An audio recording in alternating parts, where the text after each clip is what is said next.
Bismillahirrahmanirrahim. Assalamualaikum warahmatullahi wabarakatuh. Alhamdulillahirabbil alamin wal aqibatu lil muttaqin wala udwana illa 'alal zalimin. Asyhadu an la ilaha illallah wahdahu la syarikalah wa asyhadu anna Muhammadan abduhu wa rasuluhu la nabiyya ba'dahu amma ba'd. Bapak Ibu jamaah salat subuh yang dirahmati Allah Subhanahu wa taala. Para ulama menyebutkan bahwasanya syahrul Ramadan syahrul du'a. Bulan Ramadan adalah momen kita memperbanyak doa kepada Allah Subhanahu wa taala. Ya. Sampai disebutkan di dalam hadis ada 3 golongan orang-orang yang doanya tidak mungkin ditolak oleh Allah Subhanahu wa taala. Salah satunya adalah anisaimi hatta yuftir, yaitu dari orang-orang yang berpuasa sampai mereka berbuka. Sehingga doa orang-orang yang berpuasa adalah doa-doa yang kemudian itu diijabah oleh Allah Subhanahu wa taala. Sebenarnya di selain Ramadan pun ya, doa-doa tetap mustajabah ya. Bahkan itu termasuk amalan yang begitu mulia. Sebagaimana riwayat mengatakan ma syai'un akram indallahi minad doa ya. Tidak ada hal yang paling mulia di sisi Allah melebihi kemuliaan doa ya. Doa hamba-hambanya kepada Allah Subhanahu wa taala. Begitu juga orang-orang yang kemudian menyadari betul ya, menyadari betul seperti dalam hadis dikatakan Rasulullah setiap waktu pagi ya, di waktu sore beliau berdoa kepada Allah Subhanahu wa taala, Allahumma la takilni ila nafsi tarfata ain. Ya, wahai Allah, janganlah engkau bebankan kehidupanku kepada diriku sendiri walaupun hanya satu kejap saja. Artinya manusia itu tidak mungkin sekejap saja kemudian menanggung hidupnya sendiri, tidak mungkin. Ya. Kita itu tidak mungkin bisa dalam waktu sekejap kita bisa mengatur bagaimana paru-paru kita kerja, bagaimana jantung kita bekerja.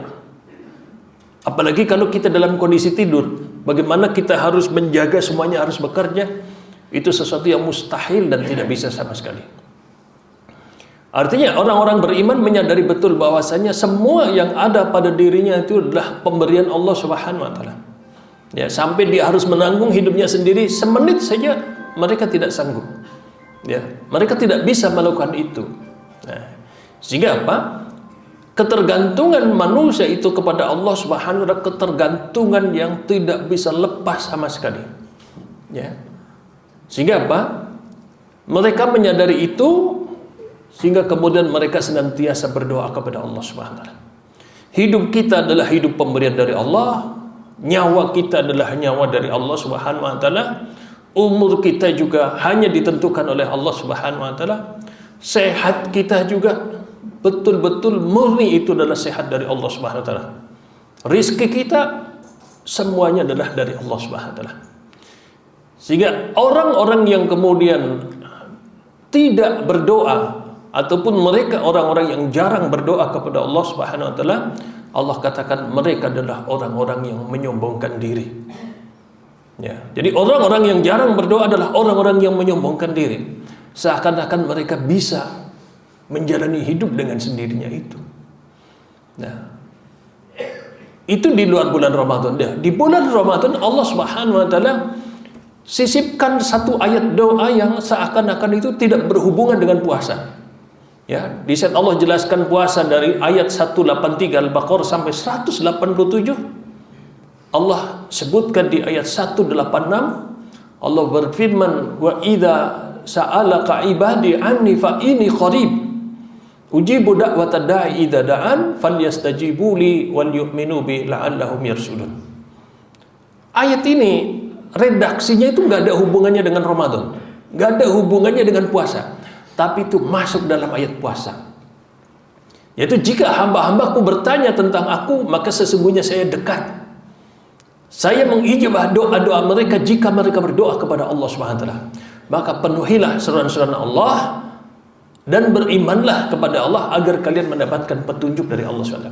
Teksnya itu nggak ada hubungannya dengan puasa, tidak ada hubungannya dengan Ramadan, tetapi itu satu ayat sendiri masuk dalam ayat-ayat puasa, yang itu menunjukkan bahwasanya memperbanyak doa di bulan Ramadan adalah agenda yang sangat penting, dan itu adalah agenda yang sangat utama di saat kita menjalani ibadah-ibadah puasa itu. Ya. Apalagi kita tadi dikatakan doa mereka orang-orang yang berpuasa adalah doa yang kemudian tidak ditolak oleh Allah Subhanahu wa taala. Nah, maka di kesempatan ini Bapak Ibu sekalian yang dirahmati Allah, kami coba menyampaikan bagaimana petunjuk-petunjuk para ulama di dalam masalah doa itu. Yang pertama disebutkan oleh para ulama, doa itu akan sampai kepada Allah Subhanahu wa taala jika dia memenuhi 3 syarat. Ya. Yang pertama adalah jika doa itu betul-betul murni ikhlas lillahi ta'ala. Artinya apa? Seseorang itu meyakini betul bahwa tempat kita berdoa, tempat kita meminta itu hanya Allah Subhanahu wa taala. Ya, seperti dalam kita senantiasa memohon kepada Allah, iyyaka na'budu wa iyyaka nasta'in. Ya Allah, saya hanya kepadamu beribadah dan hanya kepadamu pula saya meminta tolong. Meminta bantuan, meminta segala-galanya hanya kepada Allah Subhanahu wa taala. Begitu juga orang yang betul-betul meyakini dalam doanya tidak akan ada yang bisa mengijabah doa kecuali hanya Allah Subhanahu wa taala. Ya. Sehingga orang-orang yang kemudian memiliki keyakinan pemahaman seperti ini adalah orang-orang yang betul-betul bisa ikhlas dalam ibadah, murni karena Allah Subhanahu wa taala. Maka dulu ada seorang sahabat berdoa di belakang Rasulullah dan Rasul mendengar doanya.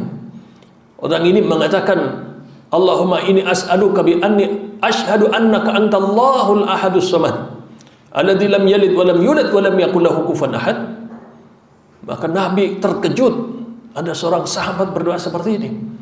Dan beliau bersabda, sungguh dia telah berdoa dengan nama Allah yang begitu agung. Dan barang siapa berdoa dengan ini adalah doanya pasti dijawab oleh Allah Subhanahu wa taala. Jadi sebelum berdoa kita mengucapkan tadi, Allahumma inni as'aluka bi anni asyhadu annaka antallah. Ya Allah, saya bersaksi bahwasanya Engkau adalah Allahul Ahadus Samad. Saya bersaksi Engkau adalah Allah yang esa, betul-betul esa tunggal. Ya. Kemudian Allahus Samad. Semua selain Allah adalah bergantung kepadamu ya Allah. Semuanya bergantung kepada Allah Subhanahu wa taala. Ya. Kemudian Allah Subhanahu lam yalid wa lam yulad wa lam yakul lahu kufuwan ahad. Engkau tidak melahirkan dan tidak dilahirkan dan tidak ada yang sekufu denganmu. Setelah itu seorang itu minta kepada Allah Subhanahu. Maka Nabi bersabda, barang siapa yang berdoa dengan doa seperti ini, maka sungguh doanya akan diijabah. Kenapa? Ada ikrar tadi bahwasanya tempat kita meminta itu hanya Allah. Dan tidak ada yang akan bisa mengijabah hajat, doa, kebutuhan kita kecuali hanya Allah Subhanahu wa taala. Sehingga para ulama menyebutkan syarat pertama doa adalah orang itu ikhlas, murni hanya kepada Allah Subhanahu wa taala. Kemudian yang kedua, Bapak Ibu sekalian yang dirahmati Allah, doa yang akan sampai kepada Allah adalah doa-doa yang tidak ada unsur dosanya. Yaitu di dalam doa tidak mengandung unsur-unsur permintaan dosa. Ya, seperti mendoakan keburukan bagi orang, mendoakan agar orang lain celaka, atau mendoakan agar terputusnya silaturahmi. Ya. Dan yang ketiga adalah tidak ada unsur tergesa-gesa dalam doa. Ya. Jadi doa yang ada unsur dosa itu nggak akan sampai. Ya. Sehingga kalau kita misalkan Bapak Ibu kita itu dalam kondisi tidak salah, ya, kok kita didoakan orang lain doa keburukan, kita nggak perlu khawatir. Kenapa? Doa itu nggak akan sampai kepada Allah SWT. Ya. Apalagi kalau kita lihat teladan Rasulullah. Rasul disakiti seperti apa, beliau tidak mendoakan keburukan. Ya, tidak mendoakan keburukan. Sehingga doa-doa yang ada unsur dosa keburukan itu, doa itu tidak akan sampai kepada Allah SWT. Kemudian jangan sekali-kali juga doa untuk memutus silaturahmi, biar terputus hubungan kekerabatannya, persaudaraannya. Ini tidak akan pernah diijabah oleh Allah SWT. Kenapa? Karena ajaran Islam adalah menguatkan persaudaraan, menguatkan kekerabatan, ukhuwah persahabatan. Sehingga segala sesuatu yang kemudian akan meretakkan hubungan, melemahkan persaudaraan, semuanya adalah dilarang dan semuanya tidak diridhoi oleh Allah Subhanahu wa taala. Dan yang ketiga, Rasulullah SAW bersabda, doa itu akan dijawab jika tidak ada unsur tergesa-gesa. Para sahabat bertanya, ya Rasulullah, apa yang dimaksud tergesa-gesa dalam doa? Rasul bersabda, seorang berdoa setelah sekian waktu, kemudian dia mengatakan, ya Allah, saya sudah sekian lama berdoa, tapi belum Engkau ijabah. Akhirnya Pak, dia kurangi intensitas doanya. Yang tadinya setiap waktu dia minta, tapi dia merasa kok belum terus dijawab sama Allah. Hanya dia kurangi yang tadinya setiap waktu, mungkin hanya di waktu-waktu tertentu saja. Kemudian dia merasa belum diijabah oleh Allah, semakin berkurang, akhirnya nggak pernah berdoa lagi. Maka orang-orang yang seperti ini dikatakan mereka adalah orang-orang yang tergesa-gesa dalam doa. Mereka tergesa-gesa dalam doa itu. Dan kita harus yakin Allah adalah Al-Hakim.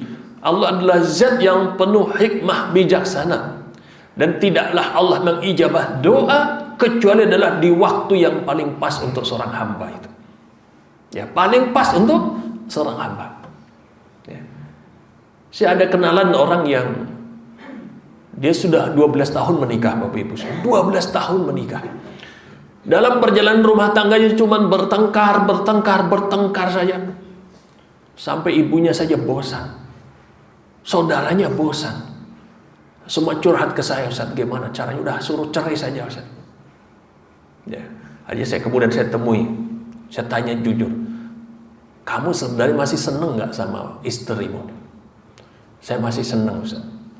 Seneng tapi 12 tahun tengkar saja itu, Pak. Akhirnya apa? Karena dia tinggal jauh dari Jogja, saya udah coba kamu ke Jogja dah.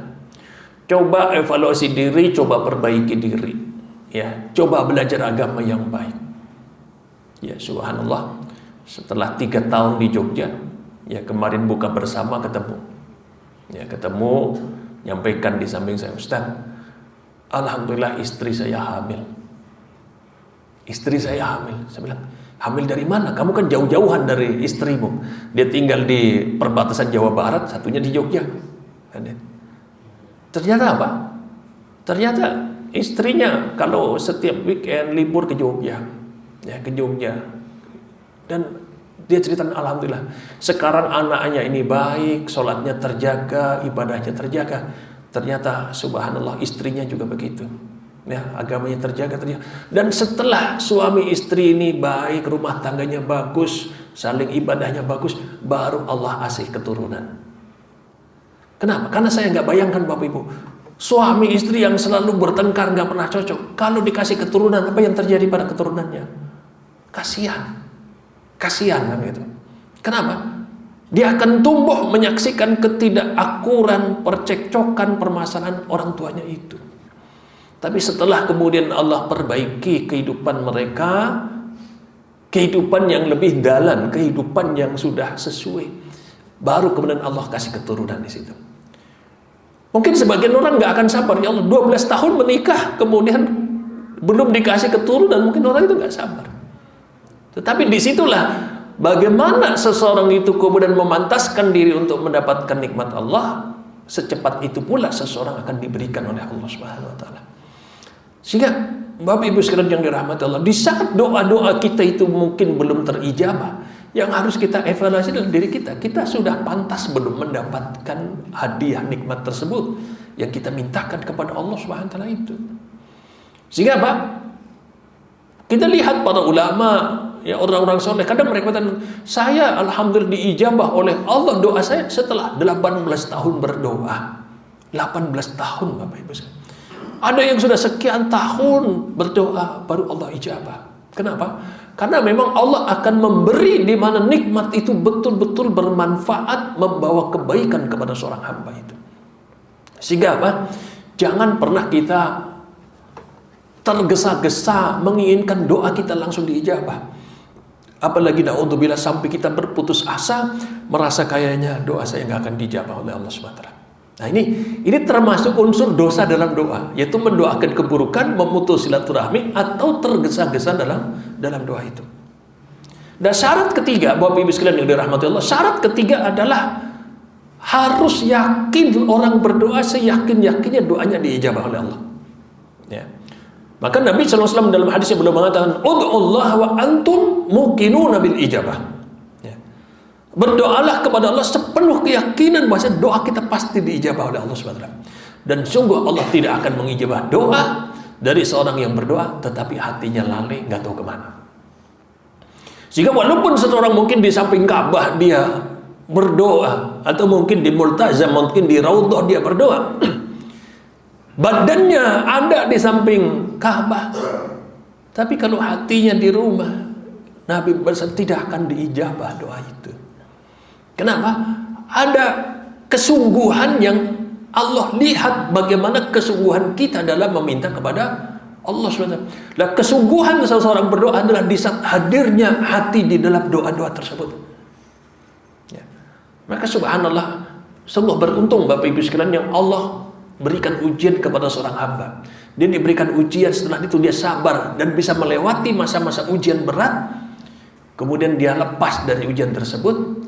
Orang-orang seperti ini biasanya Bapak Ibu, orang-orang seperti ini biasanya lebih banyak mensyukuri nikmat Allah dan lebih bersungguh-sungguh kalau berdoa.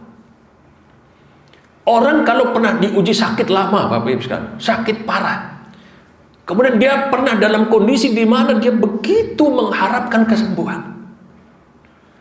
Dia punya kenangan bagaimana dia betul-betul sampai nangis mungkin mengharapkan kesehatan kepada Allah SWT. Maka di saat dia sehat, dia betul-betul bisa menikmati nikmat sehat itu.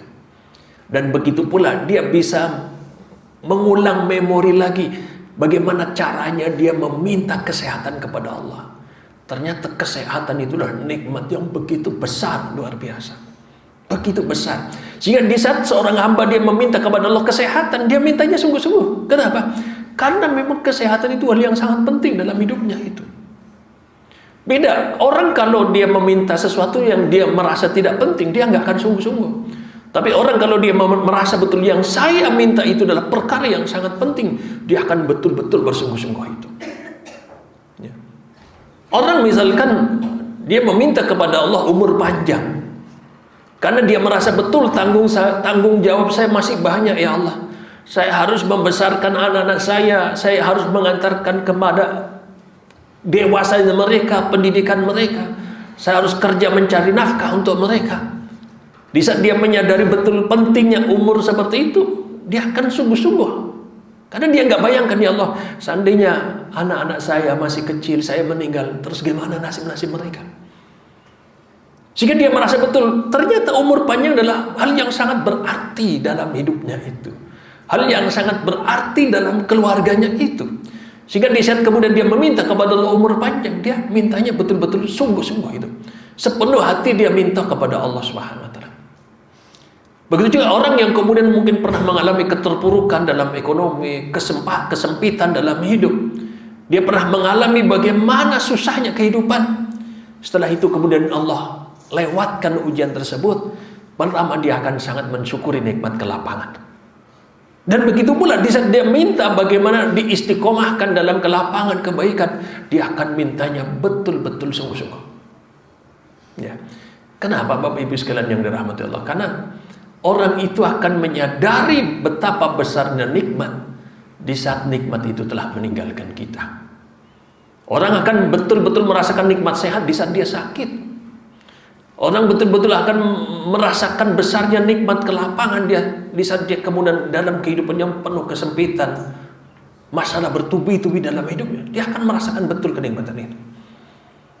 Sering mungkin Bapak Ibu sekalian yang dirahmati Allah di antara kaum muslimin, Allah berikan pasangan mereka, jodoh mereka. Mungkin dalam kehidupan rumah tangga sering banyak ketidakcocokan mereka dapatkan. Seorang suami melihat istrinya mungkin kok banyak kekurangan.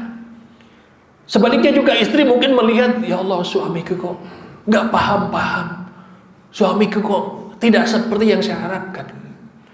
Tapi subhanallah, dia akan betul-betul merasakan nikmatnya diberikan pasangan oleh Allah.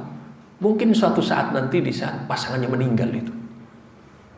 Orang-orang yang mungkin tadinya diberikan pasangan kemudian salah satu meninggal, dia akan merasakan betul ternyata apa? Begitu banyak kebaikan yang Allah kirim lewat pasangannya itu. Seorang istri akan begitu bersyukur kepada Allah dan merasakan besarnya nikmat suami di saat suami sudah tidak ada. Begitu juga sebaliknya Bapak Ibu sekalian. Seorang suami mungkin selama ini banyak tidak cocok, kurang ini dengan istrinya. Tapi tunggu di saat nanti kemudian istrinya meninggal. Dia akan betul-betul kehilangan dan dia betul-betul merasa bahwasanya istrinya adalah sebuah anugerah yang luar biasa dari Allah Subhanahu wa taala itu. Sehingga apa? Harusnya kita mensyukuri dan minta kepada Allah nikmat tersebut tetap pada diri kita. Tidak perlu kita harus diuji dengan hilangnya nikmat itu pada diri kita itu. Nah, orang-orang yang menyadari betul ini sebagai sebuah kenikmatan yang penting dalam hidup, dia akan sungguh-sungguh dalam meminta kepada Allah. Dia sepenuh hati dia meminta kesehatan, kelapangan hidup, keluarga, rizki barokah, nikmat pekerjaan dan seterusnya. Dia akan betul-betul sungguh-sungguh kepada Allah SWT. Maka tadi Nabi bersabda, berdoalah kepada Allah dengan sungguh-sungguh, dengan sepenuh keyakinan. Doa kita akan diijabah oleh Allah SWT. Maka doa yang kemudian memenuhi 3 syarat ini, maka doa itu akan sampai kepada Allah SWT. Pertama tadi, ikhlas lillahi ta'ala dalam doanya. Yang kedua adalah doanya tidak mengandung unsur-unsur dosa. Yang ketiga adalah doa itu dipanjatkan dengan sepenuh hati di saat dia meminta kepada Allah Subhanahu wa taala. Bapak Ibu sekalian yang dirahmati Allah Subhanahu wa taala, setelah itu para ulama menyebutkan ada adab-adab yang perlu kita perhatikan di saat kita meminta kepada Allah Subhanahu wa taala. Adab yang pertama adalah hendaknya sebelum kita meminta Bapak Ibu, pujilah Allah dan bersolawatlah kepada Rasulullah. Jadi sebelum kita minta, kita awali dulu, minimal kita mengucapkan Alhamdulillahirabbil alamin. Alhamdulillahirabbil alamin. Setelah itu selawatlah kepada Rasulullah. Allahumma shalli wa sallim wa barik ala nabiyyina Muhammad wa ala ali Muhammad. Setelah itu barulah minta kepada Allah Subhanahu wa taala. Jadi dipuji dulu, disanjung dulu Allah Subhanahu wa taala. Itu bisa dengan rangkaian doa atau pujian kepada Allah dengan rangkaian pujian yang kita buat sendiri. Ya, kalau paling mudah ya kita ucapkan alhamdulillahirabbil alamin. Tapi biar itu lebih mengena, lebih bersungguh-sungguh di dalam kita berdoa, kita bisa puji dengan bahasa kita. Ya Allah, Engkaulah yang telah menciptakan saya. Engkaulah satu-satunya yang telah memberikan kemudahan dalam hidup saya. Engkaulah satu-satunya yang senantiasa memberikan nikmat kepada saya, keluarga saya, telah menjaga saya dari berbagai musibah, mara bahaya, dari segala keburukan. Engkaulah yang memiliki semuanya ini. Itu namanya pujian-pujian kepada Allah SWT. Kita puji Allah dengan segala sifat-sifat dan perbuatan Allah yang begitu luar biasa itu. Setelah itu apa? Baru kita bersolawat kepada Rasul SAW. Setelah itu baru kita minta kepada Allah. Kita mau minta apa? Diampuni dosa-dosanya, dipanjangkan umurnya, dilapangkan rizkinya, kelak diberikan husnul khatimah dalam meninggal. Kita baru minta kepada Allah SWT. Dan ditutup pula doa kita dengan bersolawat juga alhamdulillah. Maka setelah doa kita selesai, kita bersolawat, ya Allahumma shalli ala sayyidina Muhammad wa ala ali Muhammad walhamdulillahirabbil alamin. Kita tuh awali doa dengan memuji Allah dan solawat, begitu akhiri doa itu dengan bersolawat dan memuji kepada Allah SWT. Itu adabnya Bapak Ibu sekalian. Ya. Jadi kalau Bapak Ibu buat surat saja, surat kepada siapapun itu ada bagaimana diawali dengan Assalamualaikum, Bismillah, ya. Ditutup juga dengan salam. Itu ada adabnya. Maka di saat kita meminta kepada Allah, maka pakailah adab-adab seperti itu. Para ulama mengatakan doa yang dipanjatkan dengan adab-adab yang benar, maka peluang sampainya kepada Allah jauh lebih besar. Yang kedua, Bapak Ibu, adab kedua adalah hendaknya kita mengangkat tangan kita di saat kita berdoa. Ya, angkat tangan kita. Bahkan kalau disebutkan di dalam hadis di perang Badar, bukan hanya di depan dada kita, tangan kita. Kalau memang yang kita minta adalah perkara yang sangat mendesak, yang sangat penting, boleh kita angkat tangan kita tinggi-tinggi sekali. Kita minta kepada Allah sebagai bentuk kesungguhan kita dalam meminta kepada Allah SWT. Sampai Rasul mengangkat tangannya tinggi-tinggi dan mengatakan, Allahumma intuhlik hadhil isabah. Ya Allah, seandainya engkau kalahkan pasukanku ini, ya Allah. Seandainya engkau kalahkan pasukanku, engkau tidak akan diibadahi lagi setelah hari ini. Sampai Abu Bakar mengatakan, Rasul cukup, engkau pasti diijabah oleh Allah. Dalam hadis kata, Innallaha hayyun karim. Allah itu maha malu. Allah itu maha dermawan luar biasa. Allah malu kalau ada seorang hamba diangkat tangannya meminta kepada Allah dan tangannya kembali masih dalam keadaan hampa. Allah malu, Bapak Ibu sekalian. Sehingga orang-orang yang meminta sungguh-sungguh dengan mengangkat tangannya, Allah lebih belas kasihan kepada mereka, menunjukkan kesungguhan mereka di saat meminta kepada Allah SWT itu. Misalkan kita saja Bapak Ibu sekalian, tahu-tahu kita di kendaraan misalkan, ada peminta-minta yang kemudian hanya mengatakan, Pak, bagi sedekah, tangannya enggak diangkat. Tentu akan berbeda dengan orang yang diangkat tangannya. Pak, Bu, bagi sedekah bulan Ramadan. Maka dengan mengangkat tangan ini sebagai gambaran kesungguhan dia di saat dia meminta kepada seseorang itu. Maka disitulah kenapa Rasul bersabda tadi, di antara adab kita meminta kepada Allah, angkat tangan kita sebagai kesungguhan. Kesungguhan kita itu kita meminta kepada Allah SWT. Ya. Jadi jangan seperti dalam hadis dikatakan, selemah-lemah orang adalah orang yang tidak mau berdoa. Orang suruh minta saja itu nggak mau. Orang suruh minta saja itu nggak sungguh-sungguh. Orang kita butuh, sudah Allah suruh kan gitu. Maka selemah-lemah orang adalah orang yang lemah dalam doanya itu. Ya. Maka apa? Wujudkan kesungguhan kita dalam kita meminta kepada Allah Subhanahu wa taala. Yang ketiga, Bapak Ibu sekalian yang dirahmati Allah, di antara adab doa itulah maksimalkan waktu-waktu yang istimewa, ya, sebagai waktu diijabahnya doa. Contohnya apa? Antara azan dan iqamat. Ya, Bapak Ibu setelah ada azan, Bapak Ibu salat sunnah qabliyah, ada waktu berdoalah. Karena doa antara azan dan iqamat adalah doa yang mustajabah. Doanya diprioritaskan, diijabah oleh Allah Subhanahu wa taala. Ya. Yang kedua adalah di saat turun hujan.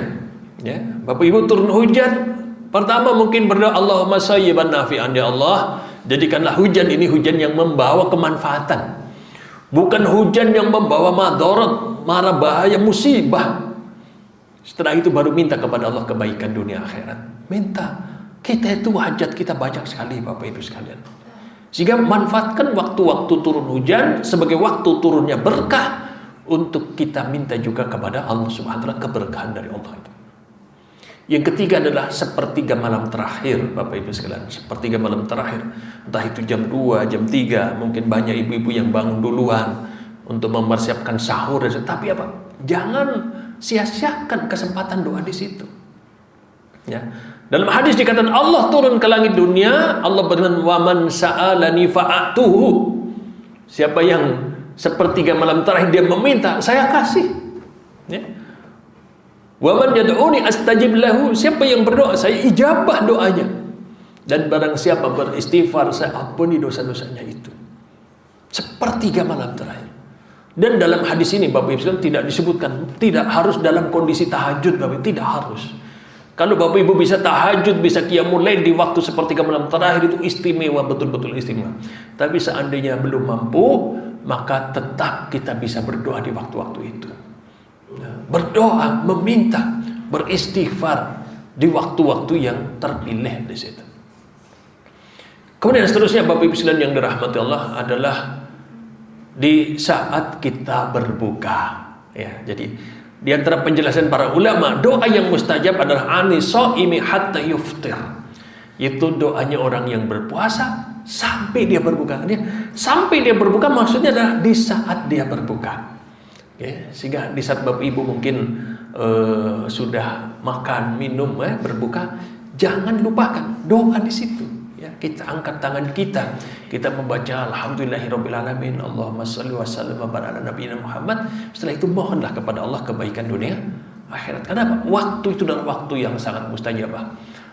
Itu sebagai apa? Sebagai pahala, upah, balasan puasa kita dari pagi sampai sore. Kita suruh minta kepada Allah.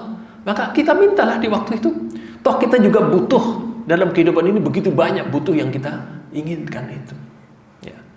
Kemudian yang terakhir Bapak Ibu sekalian yang dirahmati Allah, hindarilah makanan, minuman yang haram. Ya, hindari itu. Kenapa? Hal-hal yang haram masuk ke tubuh kita itulah yang menjadi sebab penghalang doa-doa kita kepada Allah SWT. Hindari betul. Ya.